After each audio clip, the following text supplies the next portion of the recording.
Hello, everybody. We're now live. Hopefully, everything should be working as intended. I'm your host today. I'm also a ghost, so congrats. This ghost name is Fiona, and I'm a community manager for Raw Fury. And with us, we have today. Who wants to go first? Anders, of course. Okay, go, Anders. Yeah, my name is Anders Lauritzen. I am the creator of the in-development retro RPG Skald against the Black Priory. Yes, and I'm tweeting. I'm Johan, and and I help run scouting for Raw Fury, and being loud on the internet generally. Speaking of being loud, everyone's going to see the shame as I hover over your face right now and just turn you down a little bit. And I'm like, I can't do this without everybody seeing it. If anyone in chat can tell us how equal we are, I think we're fairly good from my end, but I'm also a bit pedantic about it. So, like, I can adjust all the things if you all want. It's all good. Just let me know. But otherwise, we should be okay. What you saying, Anders? No, I was just saying I have some issues seeing the stream. Let's. On my end, but that may be completely on my end, but it doesn't seem to. It works on my end. Okay. Well, then that's fine. Johan, could you keep a mind on the chat as well, because I don't think I'll be able to load in the stream today. It seems like there is some issue going on my end. That's okay. Right. I've got everything up on my end. I've got multiple screens with the stream on, so we're all good. Oh, Anders is a little low, but you and Johan are well equalized. Okay. Okay. The two loudest people. The two loudest people in the room. That makes sense. Yeah, exactly. Yeah.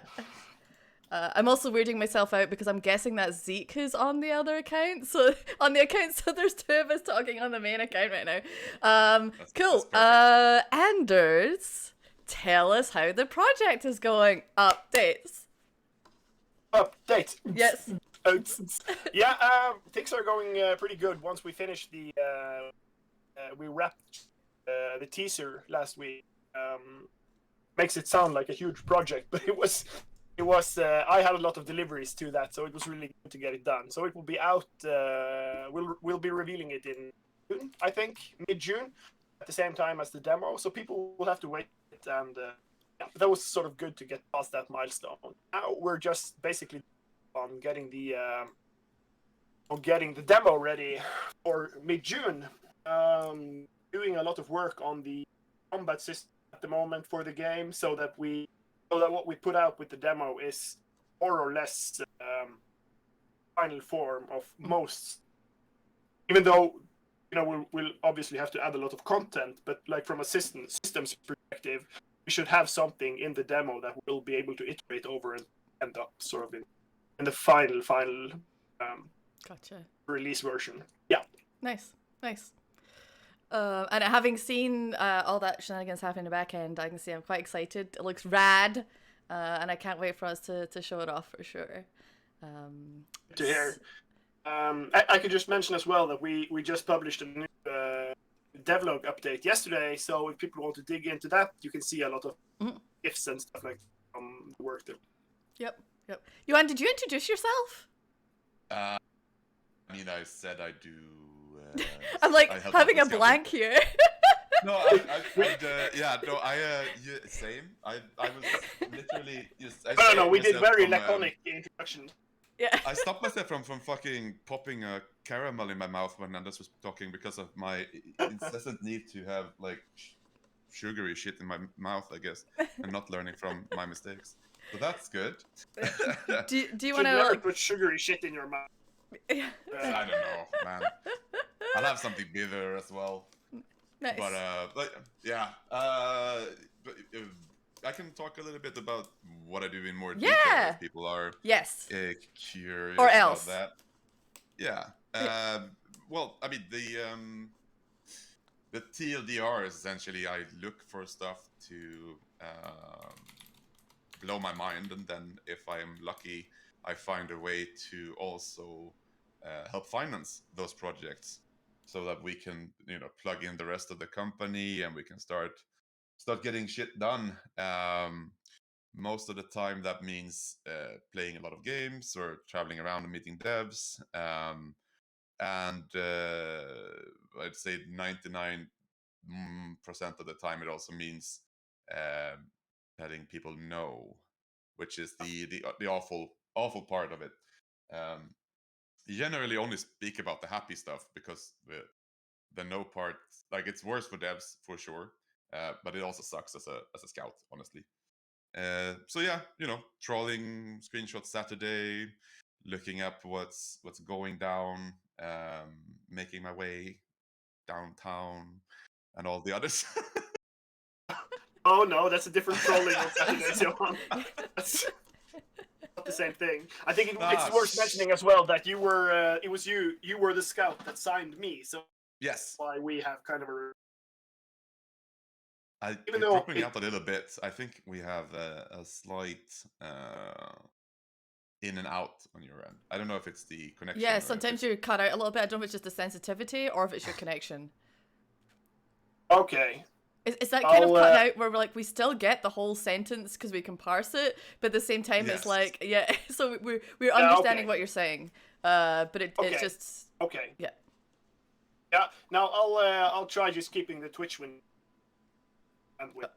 Okay. Well, now it's worse. I'll try to just keep the Twitch window, and we'll see what goes on. Oh, it's happening to you, Johan! No, he's doing on purpose, that butt. Yeah, sorry. It's okay. Making fun of people, I guess.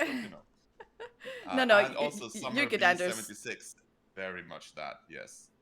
No, but as I was saying, you actually, you were the scout that I approached for my game. Oh no! We ended up working together. Oh yes. I understand what you're saying, but we're still part of it. Man. It's okay. Is there anyone in the house that is watching Netflix on 17 TVs? Probably. Could you guys just keep talking about what scouts do? We can start figuring out some stuff. So, this is the first time I'm on a stream with a ghost. How is death, really? Oh man, it's alright. Like, we talked about the other week about how we required souls to power the whole gaming process, and we'd stopped accepting souls as part of the contract of Raw Fury. So I'm kind of feeling that a bit now. I'm feeling a bit like, aging. It sucks. I mean, I'm dead now, so I guess I don't have to worry about it, but yeah. I mean, who says the dead don't age, though? I think it's like code, right? Like, after a while, you just become old code. Like, you get, what's it called? When something just gets out of tune, like, you can't run this like you did on Windows 3.1. So you're just not getting an update anymore. You're just you're in stasis. Deprecated. Yeah. You're deprecated. Yeah. That's exactly me. So when you die, you become this sort of like human soul code thingy, and in the beginning it's fine because everyone's still on your same level, but then 1,000 years later you're kind of like, fuck, I'm a little bit left behind. What's this TikTok bullshit that's going down? I don't know what that is. And then another 1,000 years pass, and you suddenly you're deprecated to the point where you're essentially like the algorithm that opens doors or flushes toilets, right?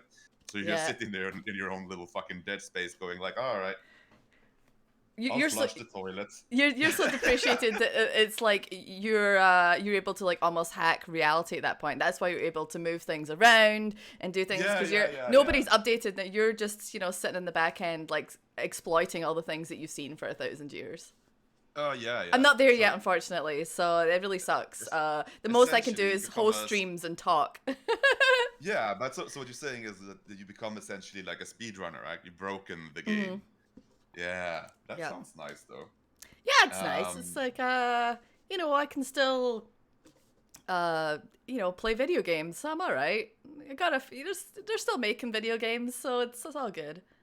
I mean, honestly, considering that I've 2 kids and very little time, I think I watch more games when I'm going to bed than I actually have time to play them outside of work. Yeah. So being a ghost and just like standing over someone's shoulder would just be like a very intimate Twitch experience. Yeah. It's the movie Ghost, but for the 2020s. You're not hovering over doing pottery and romantic music playing. No, you're just watching people play video games or watching Twitch. They got doomed to play on what? How are you feeling, Anders? You feel like you're... I don't know. I kicked some children and wives off the broadband, so we'll of the Wi-Fi. So we'll just have to see if that works. Okay. Yeah, I mean now it works. You're I sounding mean, pretty good Okay, now. yeah, Yeah. that might have been it. Might have been Yes. it. Okay, yeah. Let's just go for it. Yeah, All right. Heck yeah. So yeah, you were saying that I was the scout that signed you. Yeah. I think that Yeah, was you where were. we left off. Yeah, you were, and you were also the first person I approached in Raw Fury. So I went directly to you, basically. I remember. So we had an on and off relationship for about 6 months, and then you stopped calling because you are insanely busy doing what you do. Very sorry. Oh, And this is that the is saddest very, love very story. fine. I didn't mean to ghost you, baby. It was just, that I was busy. Yeah, now it's me and DJ now. It's me and DJ now, so you Yeah. can just Friendship cancelled with Johan. Yeah, exactly. No, No, but DJ I is my think best you- friend. Yeah, Yeah, exactly. My new best friend. I But mean, it was an interesting ride, I guess. yeah. I think it was a pretty. I can probably pull up some stats on my end here actually. I think we started about exactly 1 year ago. Actually, was the first time I reached out to Yeah. you. I think I have. Yeah, you got to me in April 21. Yeah, there you go. And then go. you I think you did that when I was having some sort of like, hey, shoot me a fucking DM and we'll take a look at the video game thingy. And you got popped into the secondary inbox, which I go through occasionally. And then the 13th of September, my reply was, yo, hey, so seems you got lost in the miasma of my Twitter DMs. Sorry about that. Yeah. Can we have a that's, call today, maybe? Something like that. So that was basically a little bit of my first mistake, because I first tried to get in touch on Twitter with you, but I don't think that I think you've basically found me when I also sent you a message on the or my impression at least was that I sent you a message or an email through the contact@rawfury.com or whatever, which is sort of Yes. close to you. And then I got a little help from some of my friends on Twitter who nudged you and said, Johan, this is a game to keep an eye on. And Yeah. This is actually a good point, though. Like if you send a DM, even though mine are open, occasionally you get put into the second inbox. So what you should do is send a DM, and then you go to whatever, like find a picture of my wife or kids or my food or something, and then you like that picture because it's good food, and then you write, hey, check your DMs. Because then You're opening yourself up for a lot of weird tweets there. I mean, it's perfectly fine because I literally I'm so behind on my Twitter DMs because my phone decided to, like, the cache decided to fuck me at GDC, so it just didn't open any Twitter DMs. So I probably have 40 or 50 people there that I need to check, and that's not counting the secondary inbox. Which I hope to get to as soon as possible. But if you are in my DMs and you are in my secondary inbox or wherever you are, and you feel like I should have said something, fucking like a picture and write a note. It's fine.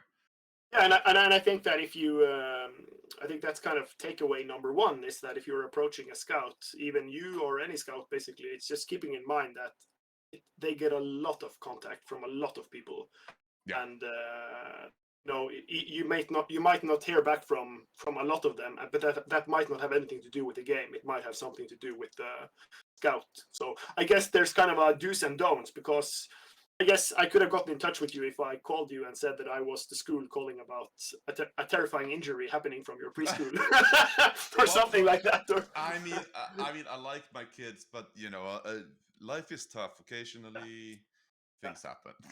Yeah, exactly.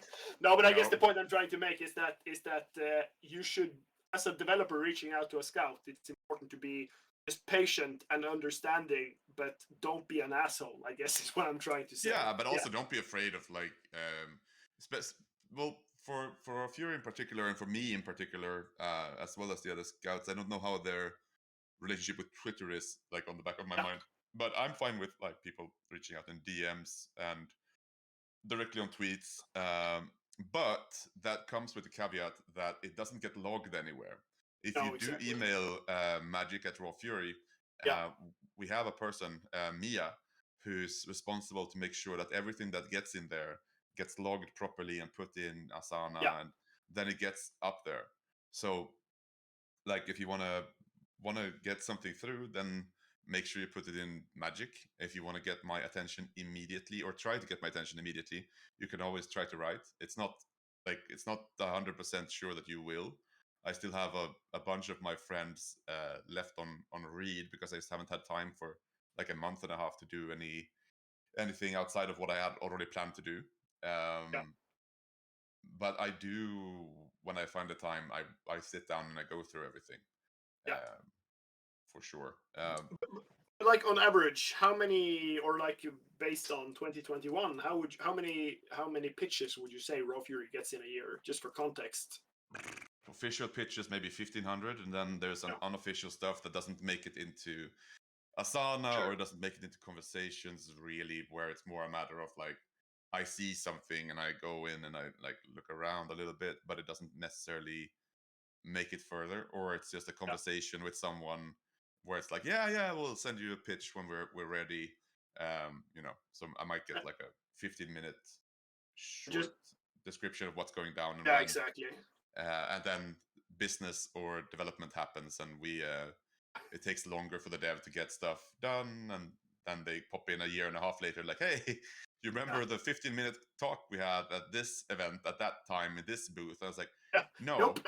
But if we had a talk, I'm sure it was good, and I see that you have a video game for me. I'm happy to take a look. And so just for the no, sorry, I was just going to just like finish that train of thought and say, just like for the final context, how many games does Raw Fury? How many games do you approximately sign out of those 1,500 plus? It varies because it's not like there's no set number I need to sign based on like, oh, Yeah. you're not gonna keep your job. No, but it's I in the can- tens or dozens, not in the hundreds, obviously. Oh, definitely not in the hundreds. Exactly. If you give me a second, because I'm not sharing my screen now, right? I guess the No. point I'm just making is that No, you're not. that No, it's just your difficult face. to. Yeah, I'm just gonna see like so. 1, 2, 1, 2, 3, 4, 5, 6. 1, 2, 3, 4, 5, 6, 7, 8, 9. So between 6 and 1, 2, 3, 4, 5, 6, 7. Yeah, between 6 and 10 maybe. So about like half a percentage, less than half a percent of the official was made a card, is in our system, kind of thing. Gotcha. But yeah, and I think we're probably gonna be around 5 to like a maximum if it's a year where it's like, holy Yeah. shit, maybe 15 maximum. But these are obviously also not like coming out in 6 months. It might be 2 years, it might be 1 year, it might be 3 years. Sure. So Sure. varies wildly. Yeah, but I guess like the interesting point is that it's obviously it takes a bit of work and sort of tradecraft to manage to nail down a scout long enough to get them to, Yeah, I mean, to an extent, we've always had the issue that we have been like a small company, and we're kind of like running a skeleton crew-esque. We were 15 people when I joined, so we were not like small at the time, but we only had one scout after like 3 months when Callum shifted to another thing. So for a long time we've been behind essentially on scouting. If now finally we have grown enough that we can like put people into the scouting role, and my current goal is essentially to make sure that before August we are up to speed with literally everything that's come in, and after that we should never be behind again, because now we have the bodies and the time to actually do that. But I mean, we have also been playing literally everything that's been sent to Magic. Yeah. So That's amazing. That's not the normal way of doing it because it eats up a lot of time. But at the same time, when someone pitches you something, you want to at least get feedback back. And sometimes it's not great feedback. Everyone can have a bad day, me included, very much. But at least like that another human has touched the project, looked at it, thought at it from the intended perspective. Like, can we sign this? Is what's going on here? Yeah, exactly. And you get something back at least. So Fiona, I think you had something to say, but also talking to Johan now, I'm thinking of things I didn't think of initially. So I have kind of like a couple of follow-up things if you but feel free to interject anything, Fiona, if I cut you off. I was just going to bring up some questions from chat since we've got them right now if you wanted to answer them, or do you want to wait? No, do it now. Okay. So Dom asks, how best to bribe the scouts? How are you best bribed, Johan? I mean, I'm pretty open with what I like. It's the Dungeon Caramels? Keeper license. I don't fucking like caramels. Stop eating them then. Yeah, but stop stuffing them in your face, Johan. Yeah, but my wife has this fucking she has this candy bin, and I avoid it. But then I had to clean out the fucking place it was in, and I was like, "Ooh, caramel." So it's your wife's fault that you can't keep your fingers out the caramel jar. Yeah, no, she's keeping me fat for reasons. But no, I mean, I'm pretty hard to bribe in that sense because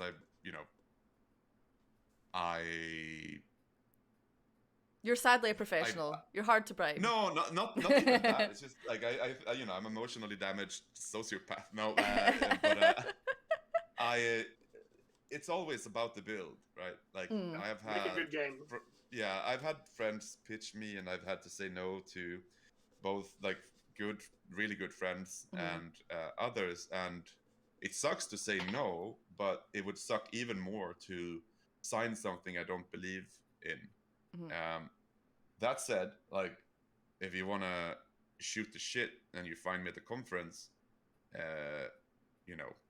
just ask something. Like, well, don't yell across the room like, "Hey, Johan, question." But I'm not that. It's not no scout in Raw Fury, no one at Raw Fury, I think, is like unapproachable. So if there's like information you want, then that's easy enough. Absolutely. But I think. Oh, sorry. I was just going to add to that.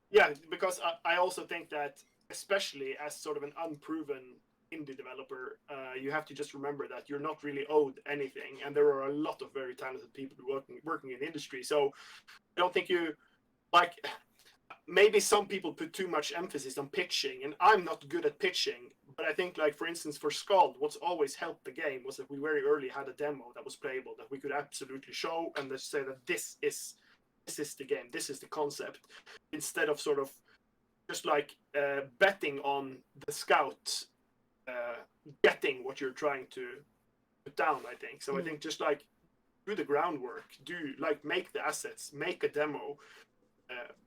Be clear with what you have. But also with Skald in particular, what you did really well is like there's a lot of stuff aesthetically that's great to have in there. Like you could probably have killed half the art; it would have been fine. Like I could probably have lived with like a few scenes with like this is ish where we're going with the art. But what you did really well is you captured the core of the experience, right?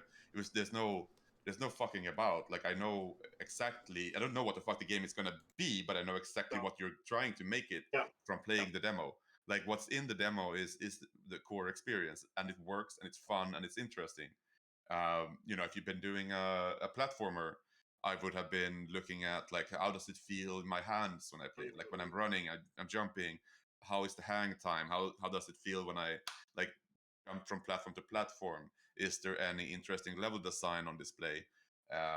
Aesthetics, like if you have one screen in a platforming game where it's like this is kind of the visual target, and then you can have programmer art or almost you can probably almost gray box it if the controller is good enough and the level design is good enough to get me a sense of like this flow is what you're looking for.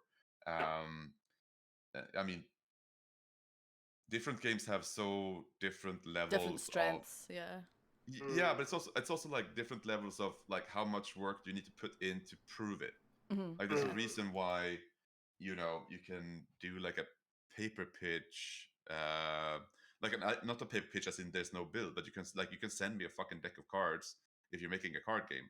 You can take a cardboard box and just fucking write on it, and then I can play it with my hands, right? So there's going to be a lot of time going into the systems and the systematic work there. But for a build, you can literally just hand me 55 different like cardboard cards, and you can play the computer side of it, and then we're good, right? Whereas if you're making like a heavily systemic, like an RTS, for example, which is like AI balancing, you have to have units, you have to have base building stuff. That's just so much shit that needs to work, and probably also some sort of like either you have done multiplayer games and I know you're fine, like you can do it, and if you haven't, you need to have some sort of multiplayer component in there, or prove it to me that you know what you're doing, because it's going to be tough shit. And if you're making I think you're gonna be making Hollow Knight. Exactly. Exactly. I think what you put across has to kind of convey an experience. I think that's like you have to kind of play it and then get an impression of what is the experience, like what is the core experience of this product. Yeah, and also like does the dev understand what the core is?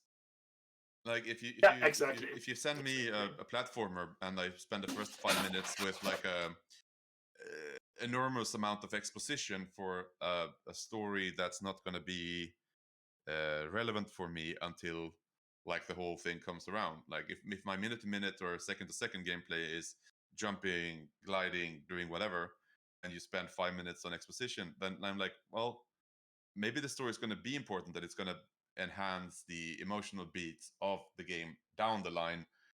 But if the jumping feels like shit, then you didn't spend the time on the right thing. So yeah. I want to move on to another question. Yep. So this question was kind of like more specific, but I think we can actually extend it a little bit more. So this was the Null Pointer game said, do you think it's almost always worth budgeting for community role in your pitches nowadays? Now I would say I would broaden this to even just when people are pitching you a game, Johan, like, and they're looking for a budget or whatever, like what sort of other things should they take into consideration when they're, because obviously they might be looking to hire, and then in this point they're asking about community. So do you have any pointers or thoughts on that? I mean, if you're looking to hire, you should put it in the budget. It's fair. I guess I can't speak for Null Pointer games, but I'm guessing it was mentioned because I do feel like community can be kind of overlooked, or like you're just sort of like, oh shoot, we should maybe do that. So maybe that's why it was mentioned. You can let us know Null Pointer. It's actually a very, very good point. So much of the early stuff and later stuff as well, of course, relies on you having the ability to spend the time building a community.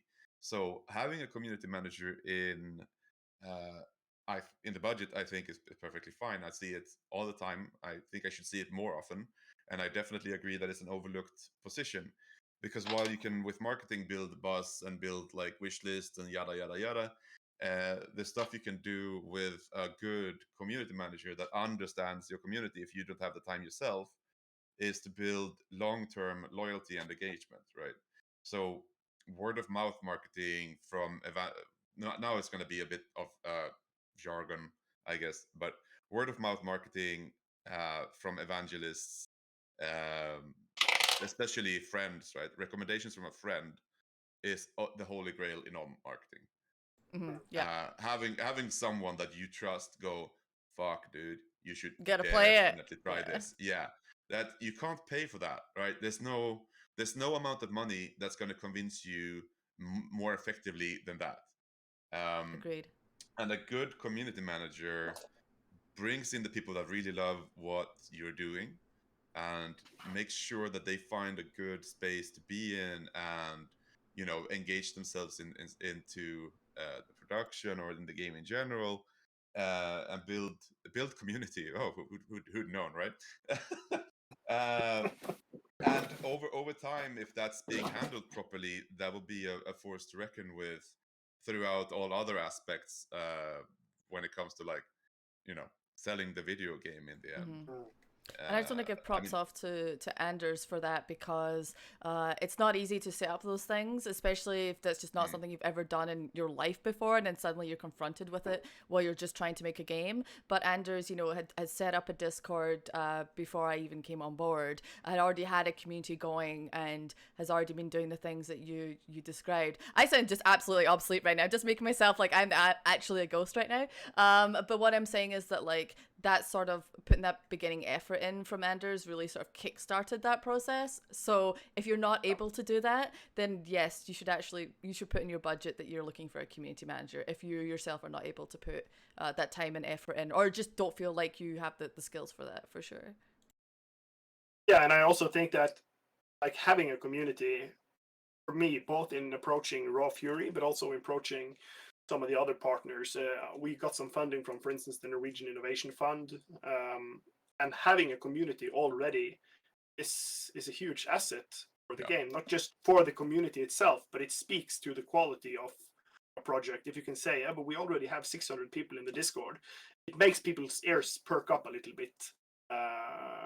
At least that's my experience. So I think that there's a lot of good reasons to. It's a proof of interest, right? Yeah. And it doesn't need to be like, oh, we have 2,000 people clamoring every day. It can just be like, look, we have this dedicated group of people, and they're wild for it. And it's like, right. Then there's clearly an audience. And if you by yourself or your group of people have been able to find these people, and then they found you, whatever it worked. They made the conscious decision to join your community, and then they stuck around in your community. That shows that people are dedicated to what you're building at an early stage, which is always a benefit. Like, there's never a downside to this when you're talking to a publisher or when you're pitching. Like, even if it's just like 50 people, that's agreed. still something. If it's 1,000 or 2,000 people, holy shit, then this might be some interesting stuff going on. But regardless of the amount, it shows that out there are people that are willing to get into this particular niche that you're working on. So yeah. Yep. And so the final question for now is, I'll make it a little bit smaller, Rob, but I get your gist. They're saying, I know a lot of publishers don't bother with visual novels, so they've got one that they're wanting to put forward, but they want to give their team a real shot at a real budget. Is a clear and concise and passionate pitch/build the most important things for them at having a shot at talking to a publisher, even if it's not Raw Fury? I mean, yeah, a good build and an understandable pitch deck, regardless if it's a visual novel or an RTS.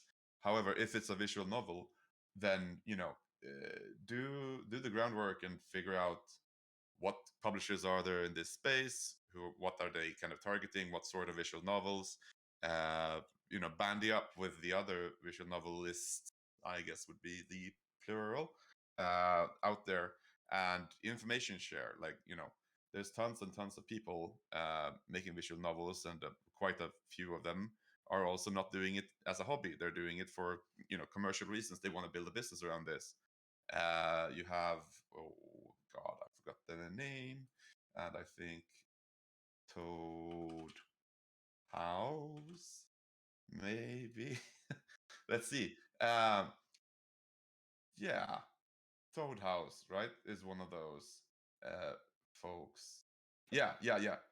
Toad House is one of the companies I'm thinking about. That's great at, like, being out there talking about the work they do with Call Me Sarah, which is a visual novel, and it's been in the works for quite some time. And even though, like, traditionally Raw Fury hasn't published any visual novels, I still know about this one, and I would, check it out in a heartbeat to figure out if it's something that's interesting. And I spent some time with researching, just because I thought that they were interesting, and they clearly have an audience that's engaged in what they're doing. So yes, a good build, a concise pitch, but there's more stuff you can do before you're at the point of pitching. If you bandy up with others that are in a similar position.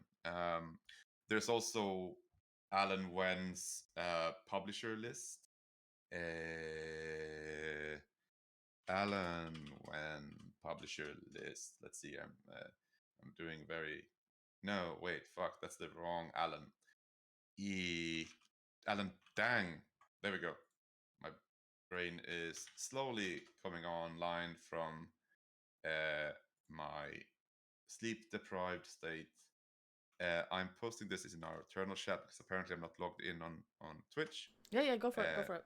You want me to post that in the chat? Yeah, for sure. Yep, okay. For sure. And then you have the Powell group, run by Jay Powell, who also has a publishing list of some 600 publishers. Obviously, out of those 600 publishers, you're not gonna be talking to maybe 600 of them, but in these two lists, there will be publishers that might be relevant for what you're building. So do the legwork, figure out what they've been doing beforehand. You could do it either from just going to the games that you are going to be competing against, or the games that are somewhat related to what you're doing, and looking at the Steam page and go, all right, so these are the developers, and just below that it usually says publisher.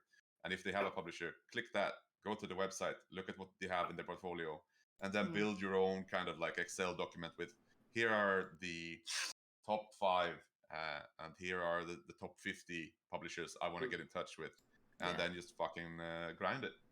Yeah. Oh, perfect. I think that's a really, that's sort of an important thing, because I spend a lot of time doing that. Basically going into Steam, clicking games, clicking the publisher, and then looking at what other games the publisher has published, because there are a lot of really good publishers out there, but you will always be better off finding one that really enjoys the genre you're working in. Rather than, you should always ask yourself, like, even if the publisher may be keen to publish your game, but sort of look at their games and ask yourself, do I want my game published next to these games? And because, for instance, there are a lot of free-to-play games, there may be pornographic games in their catalog. There may be a lot of things that come with the not in the Black Priory catalog. No, unfortunately not. we did have a misclick tag on Skald for a little bit. That definitely put us in a different category. But aside from that, no. You call it a misclick, but let's just wait and see till the game is out. Well, it's gonna be Cthulhu Eroge. Exactly. Good question actually come in from Astral Lovecraft here. Good name to follow on there. And this is for Anders specifically. Is being a solo developer a big handicap when pitching?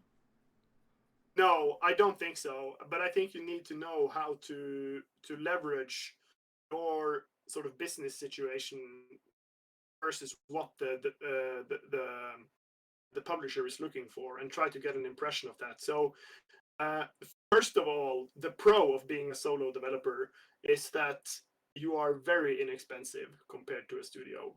So at least you should be able to sort of keep costs so low down that it's that it feels like a good deal for the publisher. And I think that was certainly part of the case, at least, that the publisher isn't risking much, because it's not a lot of money in the big sense.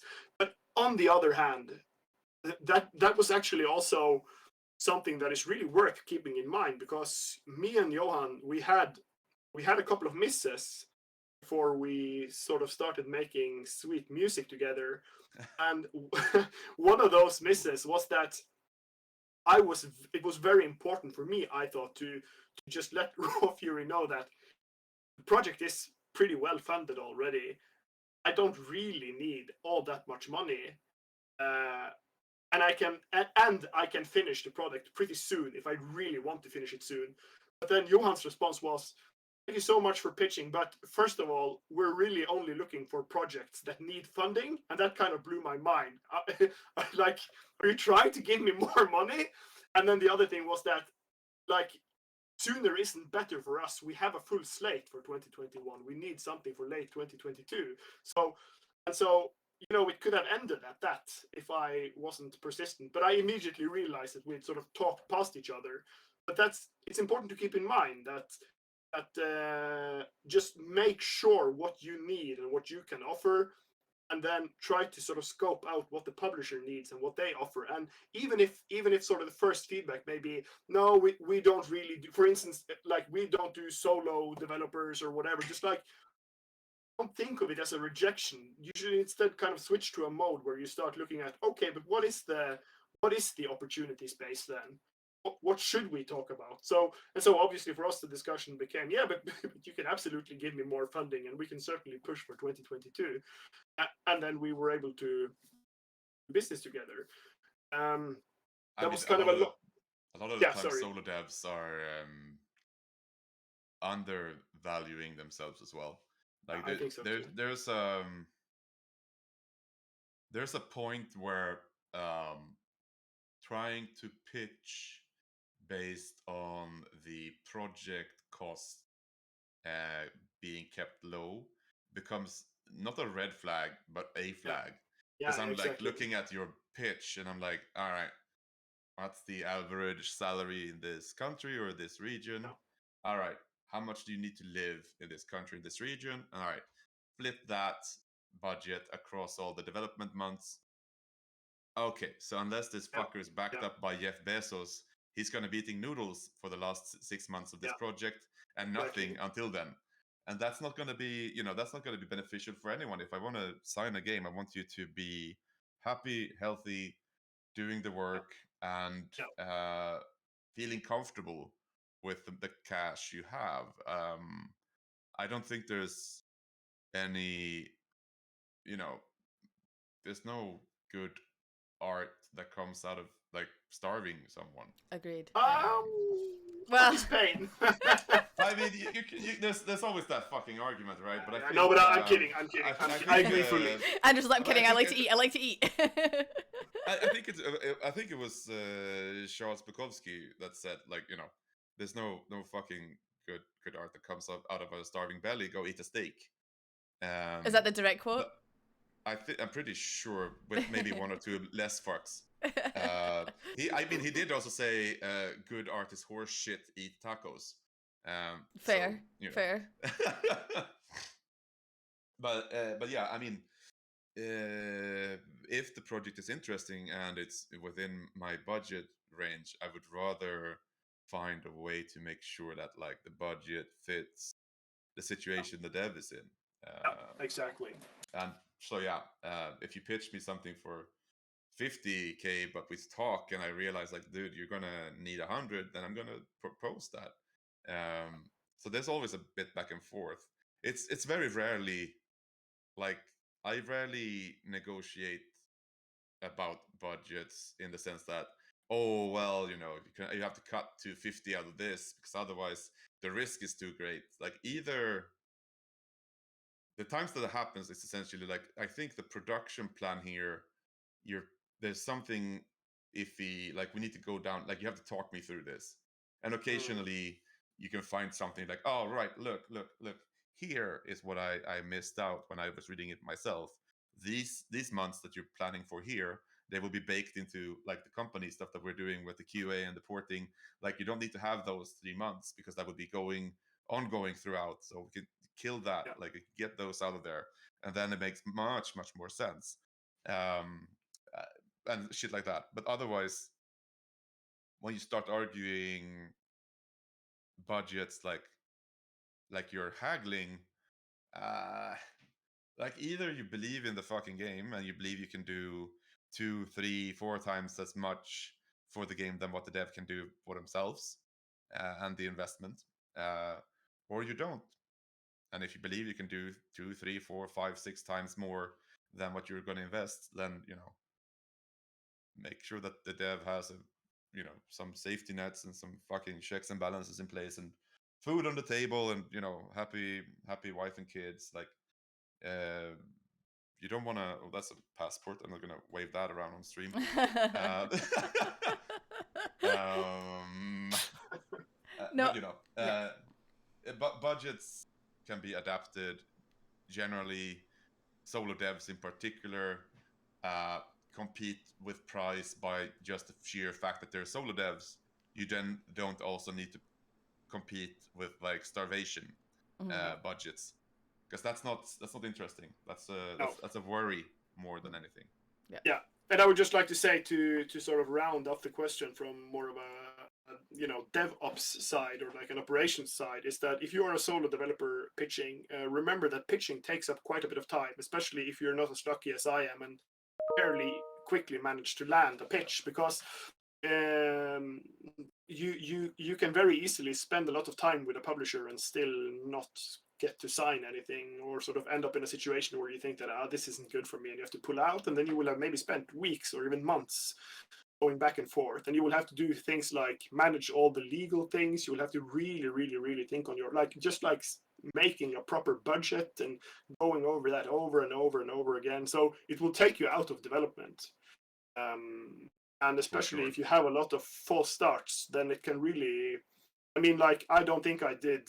I think like pitching to Raw Fury, which was basically a Sunshine story in my case, still took me almost out of development completely for 2 months, just because it's also grueling. It's personally grueling to have someone say, "We really love the game. We're gonna make your dreams come true, but we're all going on a conference, so you won't hear from me for 3 weeks." Like, which is how life works. Even like the nicest of people, that will happen. And then you have to go around with a rock in your stomach, thinking, "Oh my god, this could come true." Yeah, but it could also just that was such bad timing. You pitched us right before our internal, like, the whole company gets together in one place, and we discuss like the year and business stuff, where it's like there's very little work outside of internal work that gets done there, for sure. Oh, we do have another yeah, question. and like, yeah, go please, ahead. Go. I was going to say we do have another question, but there was just as a follow on, because I see that you'd made a little note about this, and I thought it was pretty interesting. I'd like to hear your thoughts on it, Anders. Like, we were talking about like just scouting in general here, and you pitching. But what was your impression on what scouts do before you spoke to Johan? Like, did it line up with what you thought, or was it very different? No, yes and no, because I had like obviously a lot is in the name, and I think I had a fairly good idea of how scouts work, and also having not come from the game industry and just having like been in the grown-up world for a long time. There is a lot of things about like reaching out to people, getting in touch with people, doing like the sort of more of the soft skills, and so I could I quickly got kind of a beat on how that end worked. But what I was less prepared for, and what was very interesting to find out, was how much the scout has to say on sort of the I would say like on the biz dev thing side on it, like basically looking at cost estimates and discussing that internally, sort of being the liaison between the project and then the internal part of Raw Fury or the publisher. That may be different from different companies, but you're at least in Raw Fury, it's not like you're picked up by a scout and then you're handed off to biz dev. Basically, I worked with Johan until the ink was in the paper, and then I was handed off to production, which is like the team that is helping me make the game. But there was no step in between, and that was I would say it was a pleasant surprise, because it meant that there was one less person for me to interact with. I could do everything through Johan, which was very good. Yeah. I mean, we try to make the scouts the main point of contact through and through. With like the rest of the company might be popping into calls and like taking a discussion here and there, but yeah, no, for sure. Usually what happens is, I find something, I get blown away by it. I try to write up my own like argument for for what's going on here and try to quantify to some extent what the fuck is. Why am I interested outside of I'm excited? Like I'm excited for this game. Like what is the? Can you build a case around this? Or is it just a matter of like this needs to fucking exist? I don't care about the money. We just need to figure out how to do this somehow.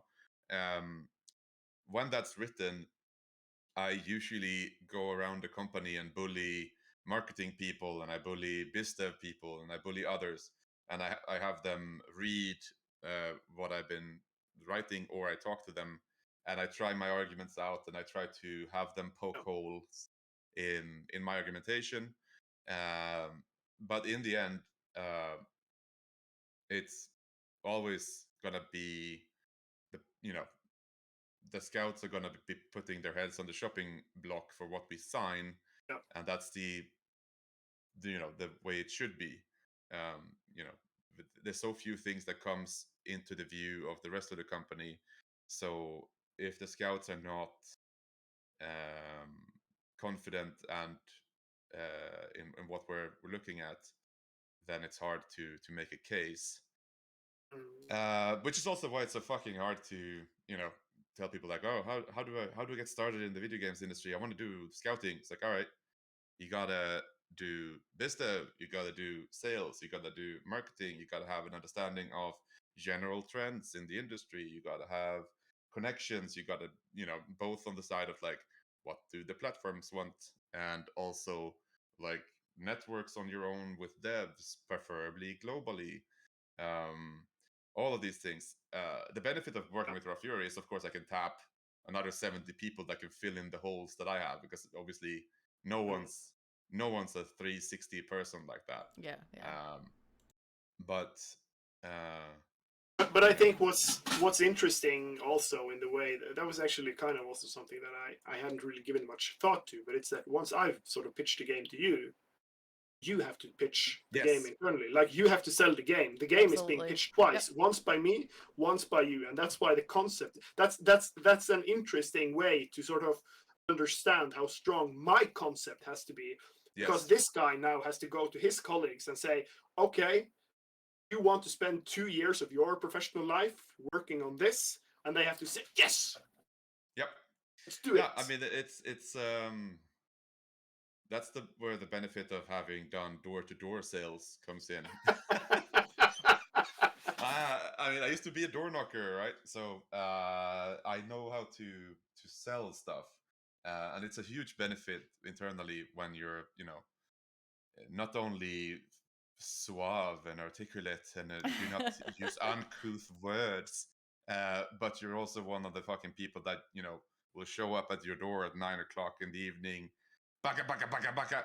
You woke my kids up. Yeah, look, sorry, I'm really sorry about that, but I have one thing I would like to talk to you about today. And you just put your foot in the door and you just like, don't leave until they pull a knife on you. But Grim. What roots did you have on those feet, Johan, when you were putting your feet in the door? The way I look with the whole fucking neck tattoos and everything, I wasn't allowed to wear a hat or a cap, even when it was fucking winter, because it looked like I was a burglar trying to sneak around the houses. So the 9-inch plateaus were left at home as well. I was as they tried to make me as beige as possible to combat the fact that I looked like a fucking criminal. But yeah. So I don't know the depth of how much you can answer this on your hand, but we have a question from Random Space Chicken who says, what budget ranges do Raw Fury target when looking at new games to sign up? It's very, very varied. Yeah. Like we are, it's gonna sound fucking dumb, but it's not dumb. I promise you. I would say I look at anything from 50K to about 8 or 9 million USD. So 50,000 USD to maybe 8 or 9 million USD. 50K stuff is generally very artsy or very like they generally fall in the this needs to exist category of things. But there's more expensive stuff in that category as well. Or it's small studios, or it's a studio that has a lot of funding set already through grants and other things that can subsidize to a certain extent. And maybe not a very long project, but for like a 3-year project with a 15 to 25 person studio, there's going to be a lot more money. Both of those cases will then be treated equally, essentially. I will try to make the same business case in both of those cases, and I will look for slots in our release schedule, and I will butt heads with everyone internally. But I think the budget range is important to know, but more interesting, I would say, is for when are you looking for stuff right now? Yeah. Especially, I think it's fair to say that it's probably quite a few projects that will end up above 8 million that needs to worry about like the range of our budget, because they will know, and that in that size they will have a business developer, they will have figured things out on that end. But for smaller projects, asking, what's your release schedule like where do you have any slots for 23, for 24, for 22, for 25? Right now, for example, I'm 99% sure I won't be able to sign literally anything that's not really like gonna have a release candidate done at the earliest Q1 2024. So, pitching me stuff for 2022 or 2023, particularly first half, is gonna be a bit of a waste of time for you. But so yeah, I mean, it's important to know the budget range, but it's even more important to know just like how full are you as a publisher right now. I think publishers should be more open and upfront with that, and I'm hoping that I can help facilitate that in the coming months. I don't know, put up a fucking tweet, I guess, pin it to my thing, just saying like this is the range of time I'm looking for right now. Can I quickly throw in a question? One of our chatters is about to leave, and they just wanted a wee answer. Sure. They were just they're asking if we're Raw Fury, I guess, is going to be at Develop, which is, I guess, a con that's going to be in Brighton, UK, in July. It's in July? Know that?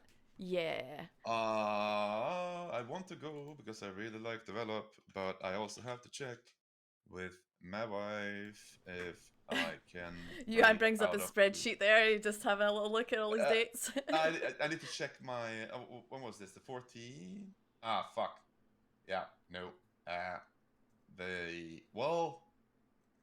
don't know. Okay. I don't think so. I have a anniversary for my wife. That space. I did wife things at some point in my life, and apparently I planted those right in the Brighton Develop week. Yeah. So not sure. That doesn't mean that someone won't be, but looks unlikely currently. I would, I will come down at some point. I'm probably gonna go to Ireland, hopefully, before I go on vacation, and meet folks there. So we do travel outside of cons as well, for sure. Cool. I have one final question. I think it's maybe a good one to end on, but either way, that's up to Anders if you want to say anything afterwards. But the question is, does the Scout work with the devs to fine-tune the concept when it gets shopped internally? No. You both made a face. You both are like, let me think about that. I think like that's there's probably different practices, different companies. And I mean, you deliver feedback. Companies that are a lot more. Yeah. But I also think that there are companies that are a lot more predatory in sort of trying to squeeze money out of it more quickly or things like that. But Raw Fury is absolutely not.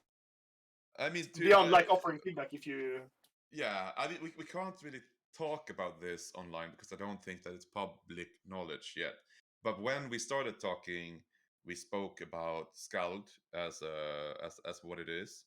But when we were talking a little bit more, you told me about a lot of the stuff that needs to exist for Skald to exist.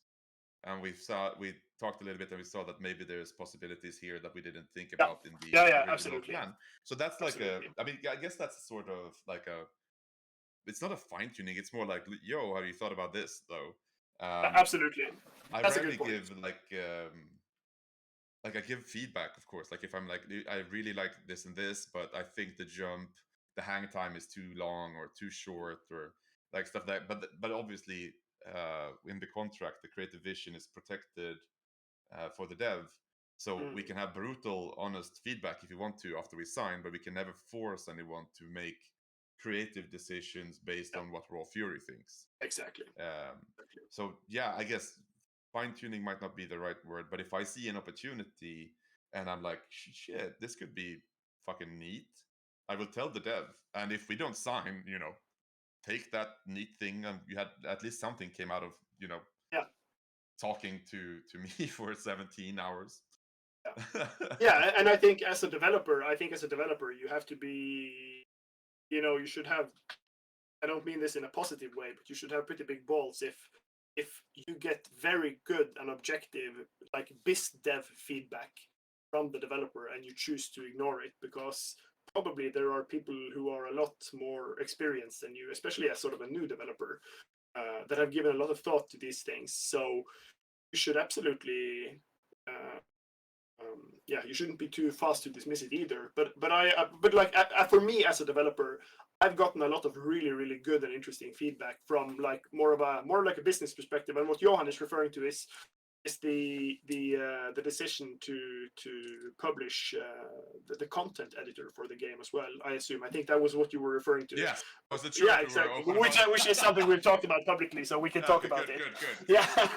Yeah. And that's really, really good feedback for me to get. But I've never felt that, like, from a creative point of view, that Raw Fury has ever like tried to twist my arm or get like, yeah. So that's been a very smooth ride, definitely. Yeah. I need to answer on the Space Chicken.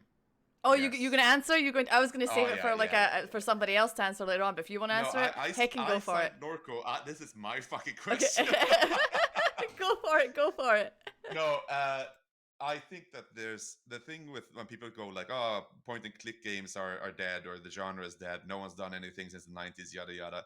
It's coming from people that don't play point and click games. They're coming from people that don't understand the genre of point and click games.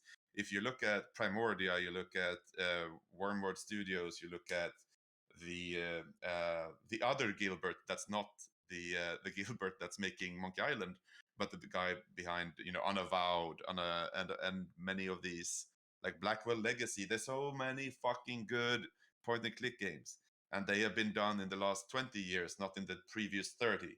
So the genre was never dead. The niche, while a niche, is big enough if you make the right stuff for it to build a company around and have people employed. It's just a matter of knowing who you're talking to. So a publisher might go, well, that's a tough genre. We can't really sign stuff for that because it's so small. Well, they don't know what the fuck they're talking about. Either that, or you've budgeted your game, absolutely dog shit. But probably it's a matter of just like, we don't have the experience talking to these people. Raw Fury signed Kathy Rain is one of the first fucking games that we signed. We've signed Whispers of a Machine. There's been, and Norco now recently. Norco took home the fucking Tribeca Games Industry Award, the first ever Tribeca Award, the like one of the most mainstream awards you can win in movies and arts and stuff, right? Outside of like Hollywood bullshit. Fuck anyone that says point and click is dead. And I mean, Skald is also a super niche game in many ways, but the audience is gonna be there because it's not about is this niche, it's how big is the niche. You Absolutely. Can't say, oh, it's only 0.02% of the Steam users that buy these point and click games. All right. So what's that? 200 and I'm gonna be Googling this shit. Well, Steam Johan active. Googles it. I just wanted to apologize to Johan there. I didn't want to think. I don't want to say that I didn't think you can answer the question. No. I just didn't. I just didn't know joking. until now that Johan was like so passionate about this, and I'm like, oh hell yeah, I love it. No, but No, I didn't take it as that. I saw it. I was like, oh no, we have to say this. I'm glad you saw it then. Yeah, 120 million monthly active players on Steam in 2020. 120 million fucking people. If you can get 0.02% of that to fucking buy your video game, and if that's the niche you're in, that's a lot of fucking people buying your video game. It's a lot of marketing and it's a lot of work, but it's not dead. It's gonna continue existing. It's been here since the fucking dawn of video games. Mm-hmm. It's not going away. Yep. I think Now, bring back arena shooters. No, but I think this is an interesting discussion because the exact same argument has been made about RPGs, and at the end of the 90s and early 2000s, RPGs were dead. Yeah. And especially RPGs that have a graphical expression that was not based on a 3D or first-person perspective. And so there is one of my biggest inspirations for starting Skald is actually something that Josh Sawyer from Obsidian Studios said in relation to making Pillars of Eternity's games. And he said that the audience never abandoned isometric RPGs like Baldur's Gate and so forth, but the old school publishers did. Not the new publishers like Raw Fury, but the big publishing houses that were monolithic back in the late 90s and early 2000s. They abandoned the games because they were maybe less profitable than, as you say, like first-person shooters or whatever was the fad at the time. But and I would say that, like, as a solo developer, like making Norco or Skald, you don't need 0.002% of the Steam community. No. You need 0.00000.2%, and it would still be profitable because the costs are low. You're a one-man company. You're not 100 people. A lot of people out there playing video games, and a lot of them are, that played these games when they're younger, now in their 30s and 40s, and they're wanting to live that experience. Absolutely, like they want to enjoy that. Yeah, and it's also just as you say that, like, it wasn't, the games didn't go away, the publishers did, and a lot of that has to do with there's a profit thinking where you need to make short-term easy money to continuously grow the company revenue. It's the shareholders. Yeah, and then you go like, all right, let's do this somewhat data-driven.